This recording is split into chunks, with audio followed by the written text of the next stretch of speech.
நேயர்கள் அனைவருக்கும் வணக்கம். நாம் ஏன் நம்மளுடைய வாழ்வில் வெற்றி பெற முடியாமல் பல நேரங்களில் தடுமாற்றத்தையும் சிரமத்தையும் சந்தித்து கொண்டிருக்கிறோம்? உண்மையில் வெற்றி பெற வேண்டும் என்றால் எப்பேற்பட்ட வாய்ப்புகள் பண்புகள் நம்மளிடம் இருந்தால் வெற்றி பெற முடியும் என்பதை இந்த சிறு கதையானது உங்களுக்கு நிச்சயமாக தன்னம்பிக்கையை ஏற்படுத்தி கொடுப்பதோடு மட்டுமல்லாது உங்களுடைய வாழ்வில் அடுத்த கட்ட இடத்தை நோக்கி நகரக்கூடிய வழியை ஏற்படுத்தி கொடுக்கும். இந்த கதையின் முடிவில் அதை நாம் உணர்ந்து கொள்வதற்கான அற்புதமான வாய்ப்பும் நிச்சயமாக கிடைக்கும். வாங்கள் இன்றைய கதையை பார்க்கலாம்.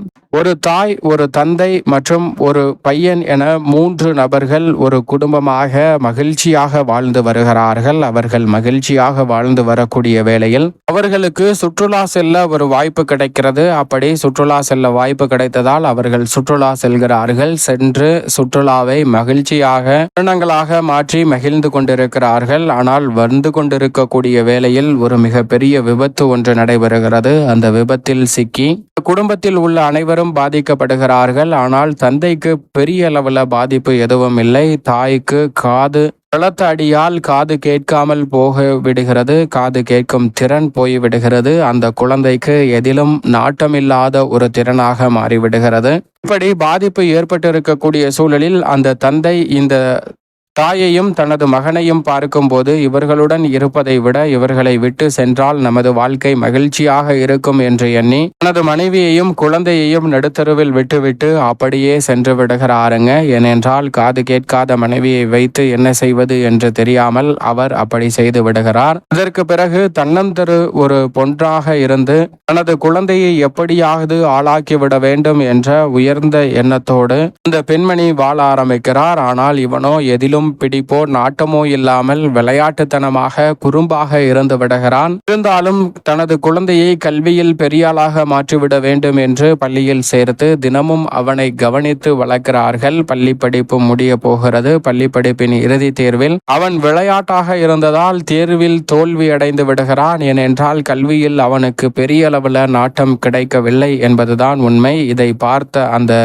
தாய் மிகுந்த மனவேதனையுடன் மனம் உடைந்து போகிறார். உன்னை எப்படியாவது கல்வியில் நல்ல ஒரு ஆளாக மாற்றிவிட வேண்டும் என்று நினைத்தேன். ஆனால் இப்படி தோல்வி அடைந்து விட்டாயே என்று எண்ணி அவன் முன்னே அழுக ஆரம்பிக்கிறார்கள். தாய் அழுவதை கண்டவுடன் அந்த பையனுக்கு மிகுந்த மன வருத்தம் ஏற்படுகிறது. உடனே தாயிடம் என்னை மன்னித்து விடுங்கள் அம்மா, நான் கல்வியில் பெரிய அளவில் வெற்றி பெற இயலாத ஒரு சூழல் வந்துவிட்டது. ஆனால் உங்களுக்கு வேறு ஏதாவது ஆசை இருந்தால் சொல்லுங்கள். ஏனென்றால் எனக்கு கல்வியில் அவ்வளவு பெரிய நாட்டம் இல்லை என்பதால் கல்வியில் என்னால் வெற்றி பெற முடியவில்லை. வேறு ஏதாவது இருந்தால் சொல்லுங்கள், அதை நான் நிச்சயம் செய்கிறேன் என்று உறுதி கூறுகிறானுங்க. அப்போது டிவியில் ஒரு பாடல் ஒன்று ஓடிக்கொண்டிருக்கிறது. டிவியை பார்த்த அந்த தாய், நீ ஒரு இசை கலைஞராக மாற வேண்டும் என்று சொல்ல சரி என்று அவனும் சொல்கிறான். உடனே அந்த தாய் அந்த பையனை ஒரு இசை கல்லூரியில் இசை பள்ளியில் இசை பயில்வதற்காக சேர்த்து விடுகிறார்கள். அங்கு சென்றாலும் அவனுக்கு பெரிய அளவில் இசையின் மீது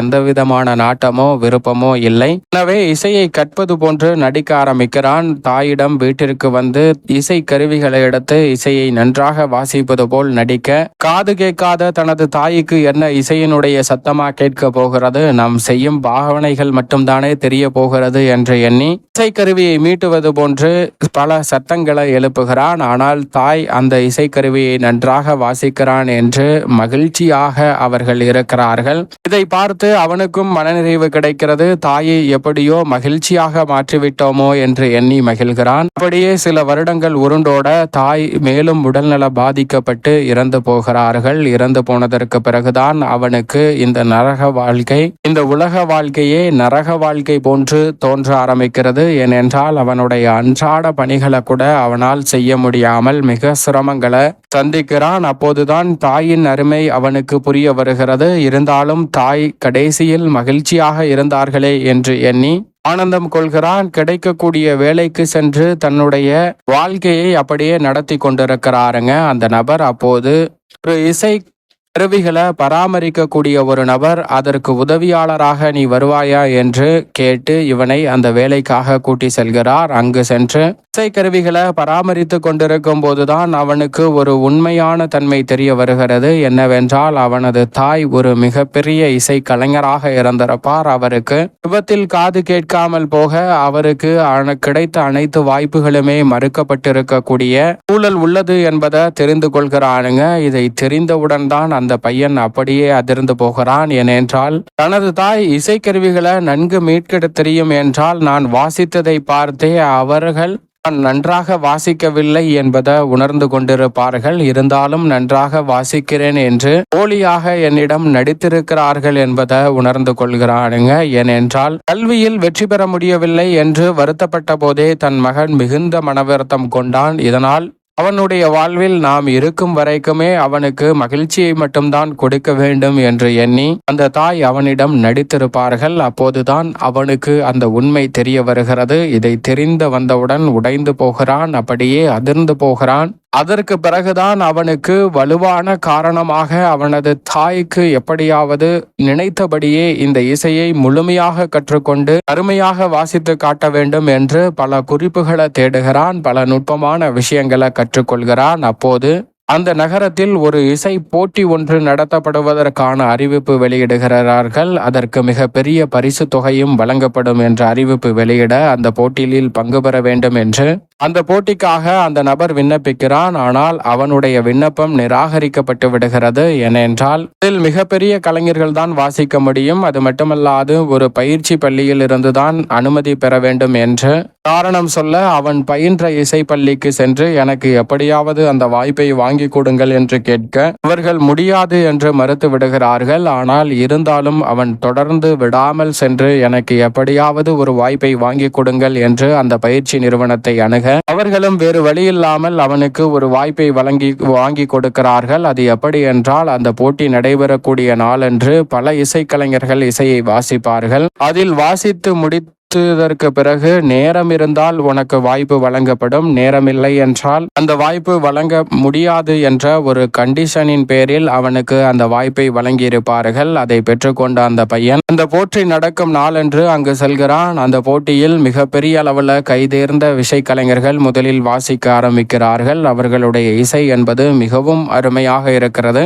இப்படியே 10-15 பேருக்கு மேல் வாசிக்க இந்த வாசித்த இசை கலைஞர்களிலிருந்து தேர்வு செய்ய வேண்டும் சிறந்த நபர் என்பதை தேர்வுக்குழு முடிவு செய்யும் போது அதில் ஒரு 3 நபர்களை தேர்வு செய்து விடுகிறார்கள். இதில் யார் என்பதை இறுதி செய்வதற்கு ஒரு 3 நிமிடமாவது தேவைப்படும் என்று இறுதியில் அந்த பையனுக்கு 3 நிமிடங்கள் மட்டும்தான் நேரம் வழங்க முடியும் என்று வாய்ப்பு வழங்கப்படுகிறது. அதற்குள் நாம் உரிய நபரை தேர்வு செய்து விடலாம் என்று சொல்லி இறுதியில் 3 நிமிடம் மட்டும் அந்த பையனுக்கு வழங்கும் போது அவன் இசையை மீட்டுவதற்காக அந்த மேடைக்கு வந்து இசையை மீட்ட ஆரம்பிக்கிறான். அப்படி அவன் மீட்டும் போது மிக பெரிய இசை கலைஞர்களால் கூட வாசிக்க முடியாத ராகங்களிலும் சுதிகளிலும் மிகவும் சிறப்பாக வாசிக்கிறான். இதை கேட்ட அந்த மக்கள் கூட்டம் அனைவருமே அவனுடைய இசை மலையில் அப்படியே உறைந்து போகின்றார்கள். 3 நிமிடம் மட்டும்தான் வாசிக்க அனுமதி கிடைத்த சூழலில் அவன் 6 நிமிடத்திற்கு மேல் வாசித்து கொண்டிருந்தாலும் அவனுடைய வாசிப்பிற்கு தடை போன்ற வேண்டும் என்ற எண்ணம் யாருக்குமே வரவில்லை. ஏனென்றால் அவ்வளவு இனிமையாக இருக்கிறது.